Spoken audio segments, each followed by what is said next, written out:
Bienvenidos, esta es una nueva edición de Informe Diario. Soy Renato Olivera y antes de comenzar con la información vamos rápidamente con nuestros titulares.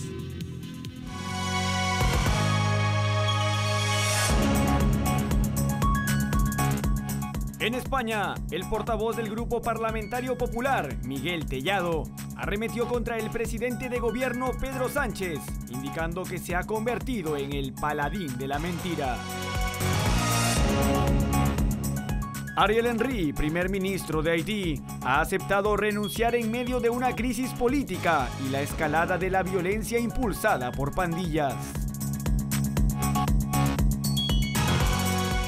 Ante las amenazas de Rusia, la Organización del Tratado del Atlántico Norte llevará a cabo los ejercicios militares más significativos desde el fin de la Guerra Fría.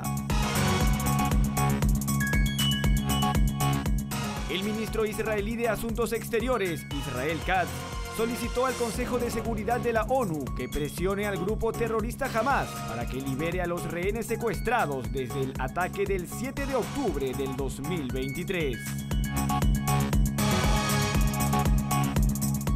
Comenzamos con el desarrollo de la información. Wenceslao Olea, vocal del Consejo General del Poder Judicial en España, ha emitido un informe crítico sobre la ley de amnistía propuesta por el gobierno izquierdista de Pedro Sánchez. Destaca que la medida carece de base constitucional y técnica jurídica sólida, sugiriendo que su motivación política podría socavar la legitimidad del proceso. Además, critica la tramitación parlamentaria y advierte sobre posibles violaciones al principio de igualdad y la separación de poderes. En España, Wenceslao Olea, vocal del Consejo General del Poder Judicial, ente encargado de garantizar la independencia de los jueces y magistrados, ha presentado un informe que cuestiona severamente la constitucionalidad y la técnica jurídica de la ley de amnistía que se debatirá esta semana en el Congreso de Diputados. Olea señala que la amnistía propuesta por el gobierno de Pedro Sánchez no encuentra justificación en la Constitución ni en la jurisprudencia previa, lo que pone en entredicho su legitimidad. El vocal del Consejo General del Poder Judicial destaca que la motivación principal detrás de esta amnistía parece estar vinculada al acuerdo entre el PSOE y Junts per Catalunya del 9 de noviembre del 2023, lo que levanta dudas sobre la verdadera naturaleza de los intereses que se pretenden proteger con esta medida. Además, Olea critica la tramitación parlamentaria elegida, calificándola de arbitraria y sin motivación suficiente para justificar su urgencia. Considera que, dada la excepcionalidad y la importancia social del tema, se debería haber optado por una vía legislativa diferente.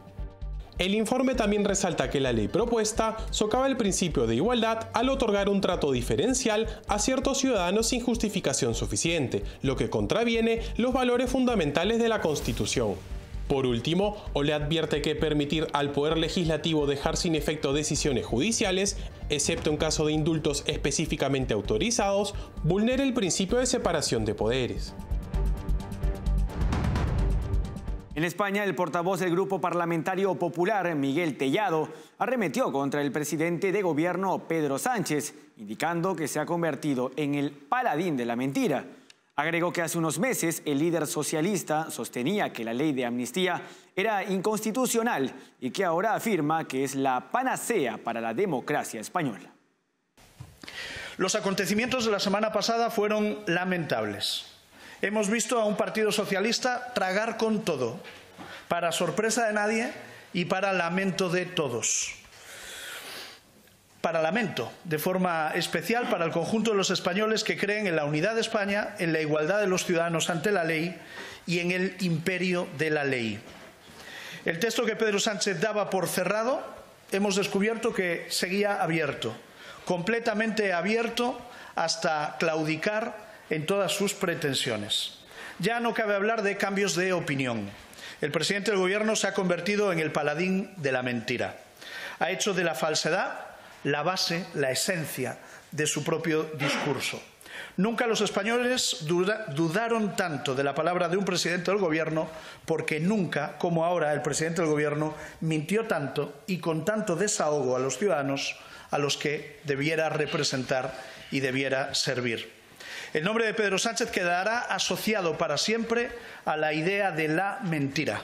Y la prueba más evidente es la infame ley de amnistía que hace unos meses era inconstitucional para Pedro Sánchez y por lo tanto ilegal, y hoy también para Pedro Sánchez es la panacea para nuestra democracia, según le hemos escuchado afirmar. Ariel Henry, primer ministro de Haití, ha cedido a las crecientes presiones y ha aceptado renunciar en medio de una crisis política y la escalada de la violencia impulsada por pandillas. Su dimisión marca un paso clave hacia una transición gubernamental, pero los desafíos en Haití persisten, desde la falta de liderazgo hasta la aguda crisis humanitaria. El primer ministro de Haití, Ariel Henry, aceptó dimitir. Henry, que asumió el cargo tras el asesinato del presidente Jovenel Moïse en el 2021, enfrentaba crecientes presiones para ceder el poder y permitir una transición hacia una nueva forma de gobierno. La situación en Haití se había agravado en las últimas semanas debido a los violentos ataques liderados por pandillas que exigían la renuncia de Henry, con acciones violentas que incluyen ataques al aeropuerto de la capital, el Palacio Presidencial y comisarías. La renuncia de Henry se produce en un momento en el que la comunidad internacional, liderada por el organismo regional CARICOM, busca establecer un acuerdo de transición que permite una transferencia pacífica del poder en Haití. El presidente de Guyana, Irfan Ali, anunció que reconocen la dimisión del primer ministro haitiano y están comprometidos con ese proceso de transición.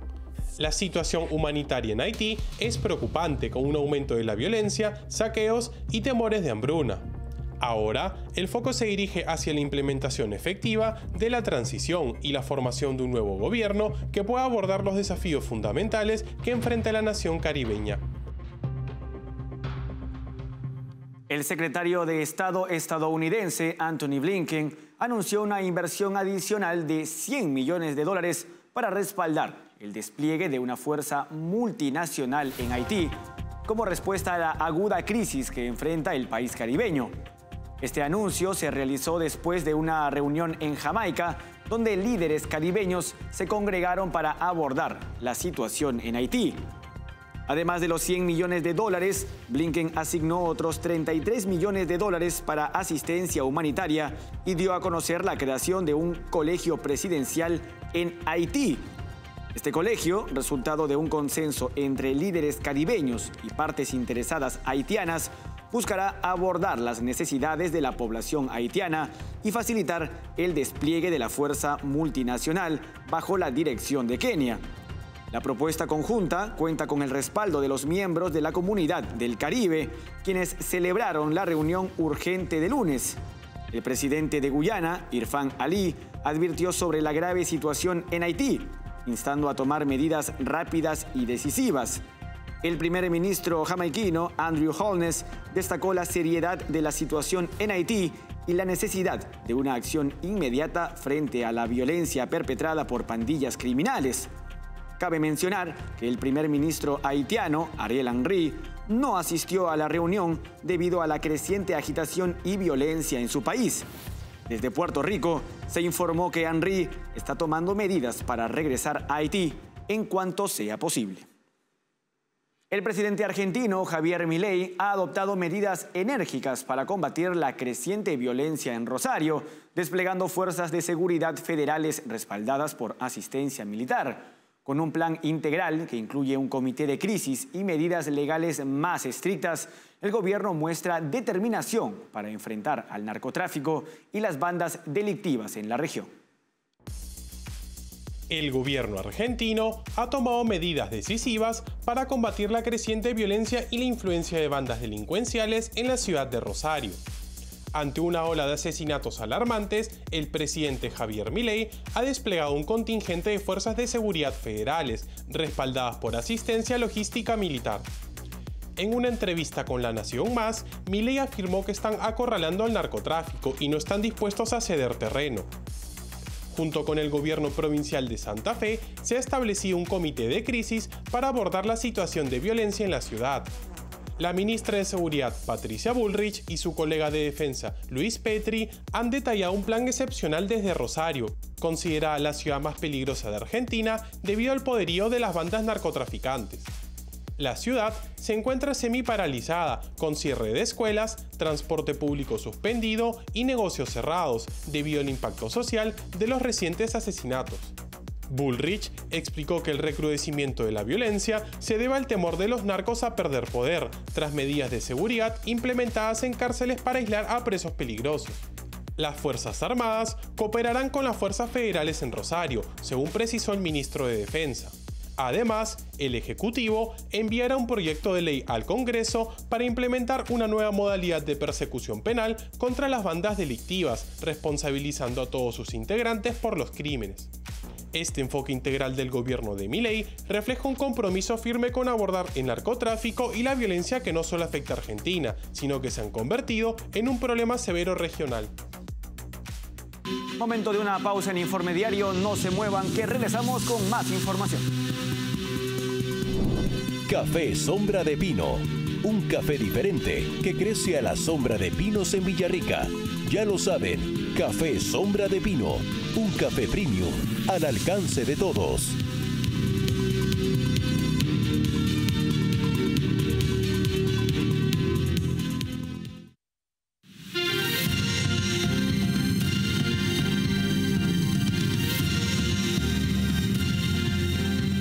Continuamos con la información. Luego de una espera de 2 años para su adhesión, finalmente se realizó la ceremonia de izamiento de la bandera de Suecia en la sede de la Organización del Tratado del Atlántico Norte, lo que marca un hito significativo en la política de seguridad europea. La decisión de Suecia de unirse oficialmente a la OTAN, tras décadas de neutralidad, refleja un cambio drástico en su percepción de la seguridad y su relación con las potencias regionales. El inicio de la invasión rusa contra Ucrania en febrero del 2022 sin duda ha desempeñado un papel fundamental en esta decisión, convenciendo a la población sueca de la necesidad de buscar refugio bajo el paraguas de seguridad de la Alianza Atlántica. La adhesión de Suecia evidencia el impacto directo de los acontecimientos en Europa del Este en la política de defensa de los países nórdicos. La incorporación de Suecia completa un anillo estratégico alrededor del mar Báltico y fortalece la posición de la OTAN en la región. Ahora, Suecia se beneficia de la garantía de seguridad colectiva del artículo 5 del Tratado de la OTAN, que asegura una respuesta conjunta a cualquier ataque contra cualquiera de sus miembros. La ceremonia coincidió con el inicio de ejercicios militares en el norte de Suecia, Finlandia y Noruega como parte de la Operación Defensor Firme 24. Estas maniobras, que involucran a miles de tropas de varios países aliados, tienen como objetivo demostrar la capacidad de la OTAN para defender toda su extensión territorial, desde el norte de África hasta las fronteras con Rusia. Tras la reciente incorporación de Suecia a la Organización del Tratado del Atlántico Norte, la Alianza Militar Internacional desplegará aproximadamente 90.000 soldados y una gran cantidad de buques, vehículos blindados y aviones de combate en la región del Ártico. Esta medida es considerada como el ejercicio más significativo desde el final de la Guerra Fría. Según el secretario general de la OTAN, Jens Stoltenberg, el despliegue militar se produce en un contexto en el que la situación de seguridad en Europa no había sido tan grave desde la Segunda Guerra Mundial. Esto debido a la invasión rusa a Ucrania y a las amenazas del Kremlin de un eventual rearme. Stoltenberg también advirtió que Moscú continuará representando una amenaza para la seguridad euroatlántica en el futuro, por lo que la OTAN está preparada para defenderse de un Kremlin cada vez más beligerante. El Ártico es una zona estratégica debido a la competencia entre Rusia y la OTAN. Desde la llegada del presidente Vladimir Putin al poder en el año 2000, las fuerzas rusas no han dejado de aumentar su presencia en la zona. Por otro lado, la alianza busca proteger el territorio más boreal del bloque y la seguridad europea. Por ello, la inclusión de Suecia al bloque regional es un movimiento estratégico para preservar la estabilidad en el continente. Christopher Wright, director del FBI, advirtió al Senado de Estados Unidos sobre una preocupante red de tráfico humano asociada al grupo terrorista Estado Islámico. Durante la comparecencia de los directores de las agencias de inteligencia se abordaron diversas amenazas globales, entre ellas la entrada de individuos peligrosos al país.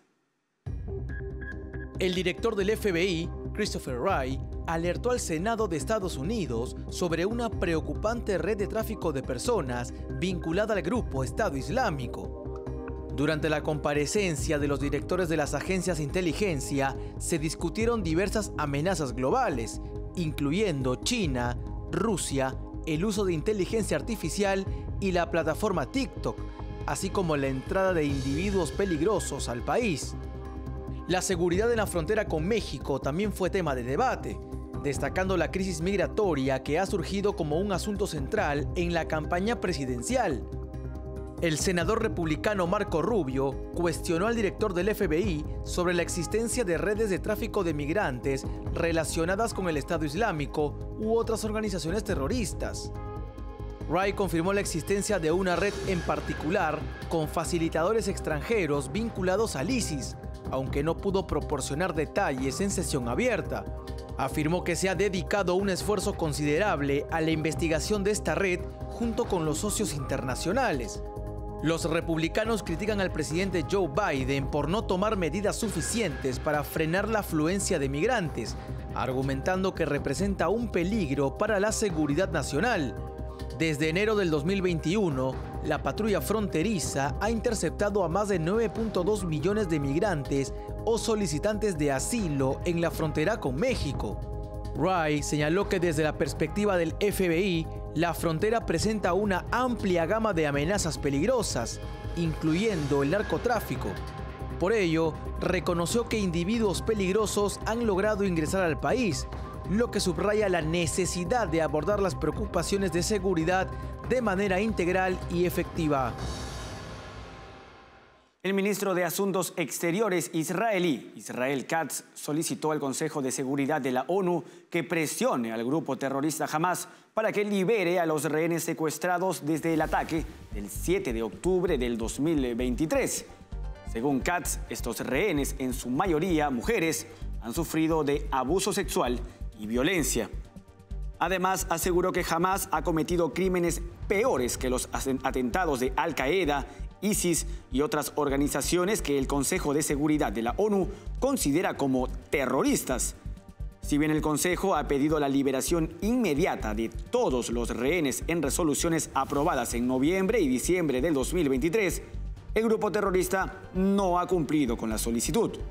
Por ello, la embajadora de Estados Unidos ante la ONU, Linda Thomas-Greenfield, pidió a los miembros del Consejo a condenar los ataques perpetrados por Hamas. Es importante recordar que el 7 de octubre del 2023, el grupo terrorista Hamas atacó Israel, asesinó a 1.200 personas y secuestró a más de 200 rehenes, intensificando el conflicto con Israel y generando el rechazo de la comunidad internacional. Momento de una nueva pausa en Informe Diario. No se muevan, que regresamos con los deportes. Café Sombra de Pino, un café diferente que crece a la sombra de pinos en Villarrica. Ya lo saben, Café Sombra de Pino, un café premium al alcance de todos.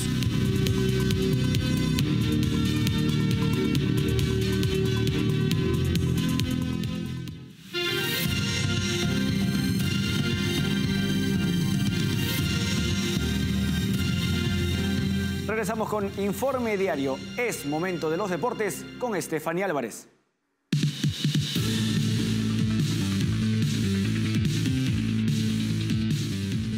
Gracias, Renato. Nosotros comenzamos nuestra información deportiva con el tenis, porque Taylor Fritz demostró su mejor nivel para vencer rápidamente al argentino Sebastián Báez con un contundente 6-2, 6-2 en su duelo por la tercera ronda del Masters 1000 de Indian Wells.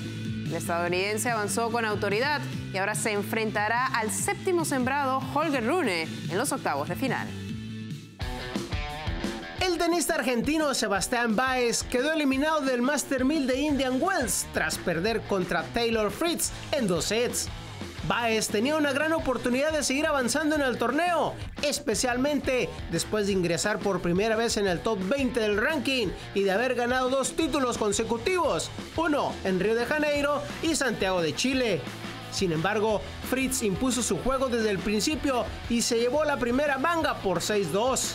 En el segundo set, Fritz mantuvo su dominio y se puso rápidamente al frente con otra rotura de servicio, tomando definitivamente las riendas del partido. El estadounidense cerró el encuentro con otro contundente 6-2, asegurando así la victoria con un segundo break.